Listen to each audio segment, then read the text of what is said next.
Chers abonnés, bonjour. Bienvenue sur la chaîne de Dr Traoré Amadou Ousmane. Cette vidéo va traiter d'un élément de mécanisation des fermes intensives très important.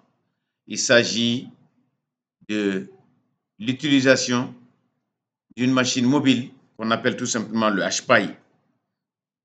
C'est un outillage nécessaire lorsque l'on veut bénéficier de tous les avantages des cultures fourragères, principalement de l'herbe à éléphant, parce que ce sont des tiges qui font plus de 2 mètres de hauteur, et que pour mettre le produit fini à la disposition de nos belles génisses que vous voyez ici, il faut absolument passer par, en tout cas, le système de HPAI, de broyage, pour pouvoir le faire. Donc, voici des animaux en plein mois de mars, avec des températures de 30-40 degrés, qui vraiment sont en pleine forme, parce que ce sont des génisses qui sont nourries à 70% avec cette herbe à éléphant qui est coupée, qui est hachée et qui est mise à disposition immédiatement donc après.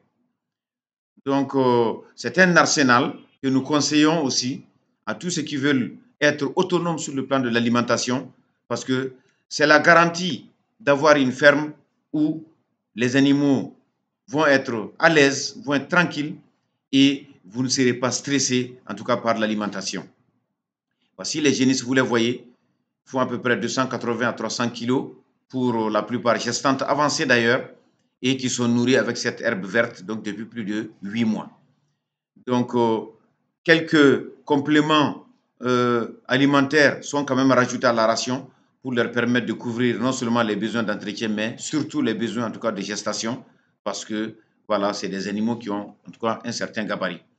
Et l'herbe à éléphant est une excellente plante fourragère, nous le rappelons, et quand nous fauchons sur en gros 1 mètre carré, vous voyez les tiges qui sont là, qui font 2 mètres 20, 2 mètres 30 de hauteur, donc 2 mois et demi après donc, la fauche antérieure, et on les tasse à côté de la machine. Vous allez voir, c'est une machine qui est vraiment en tout cas faite à cet effet-là.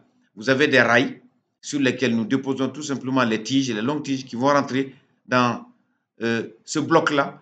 Et une fois que les tiges sont là, vous avez une lame qui va tourner donc au fur et à mesure et que vous pouvez ajuster 3 cm, 4 cm, 5 cm, qui va pouvoir sortir donc en réalité des bouts d'herbe à éléphant hachés, humides, mouillés et qui permettront tout simplement à la vache de pouvoir, en tout cas, s'y alimenter de façon claire. Voyez un peu les tiges, le chariot va les amener et ensuite, vous verrez que au bout de notre manche, qui est même orientée vers, parce que nous avons une lamelle que l'on peut orienter, donc tout simplement, vous allez récupérer, voilà, en tout cas, ces bouts d'herbe à éléphant prêtes à être consommées, tout simplement parce que vraiment, on peut très facilement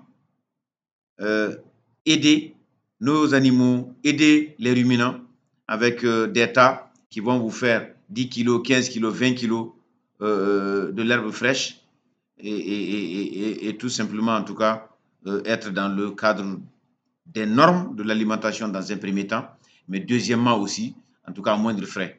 Vous avez les animaux qui sont à 50 mètres du champ d'herbe à éléphant. Vous avez la machine qui est installée tout de suite au bord, en tout cas, de la culture fourragère. Donc, le tout se fait dans un petit rayon et, ma foi, vous serez tranquille. Voici, en tout cas, l'herbe à éléphant. Donc, sur moins d'un demi-hectare. Et à gauche, vous allez avoir l'étable dans laquelle se trouvent logées nos génisses gestantes. Et vous avez la machine tout de suite donc à côté. Voici un dispositif que nous conseillons, en tout cas à tous ceux qui veulent avancer. Donc, ce sont des appareils qui existent, qui sont simples, qui sont rustiques et qui vous permettent au bout de 15-20 minutes simplement de hachage, hein, donc d'avoir votre ration quotidienne. Voici donc nous malaxons cette herbe-là pour dire tout simplement que c'est mou, c'est très riche en eau et ça colle parce que l'herbe à éléphant contient en tout cas suffisamment de sucre. Donc vous allez avoir dans cette herbe de l'eau des vitamines, des acides aminés, source en tout cas de protéines. Vous allez avoir du glucide. Vous allez également avoir ce qu'on appelle tout simplement une bonne biomasse qui va pouvoir remplir la panse de nos génisses. Et raison pour laquelle, malgré la sécheresse du mois de mars, vous voyez, les génisses sont en pleine forme. Nous avons préféré mettre un extrait par rapport à la vidéo pour dire aux gens, si vous voulez être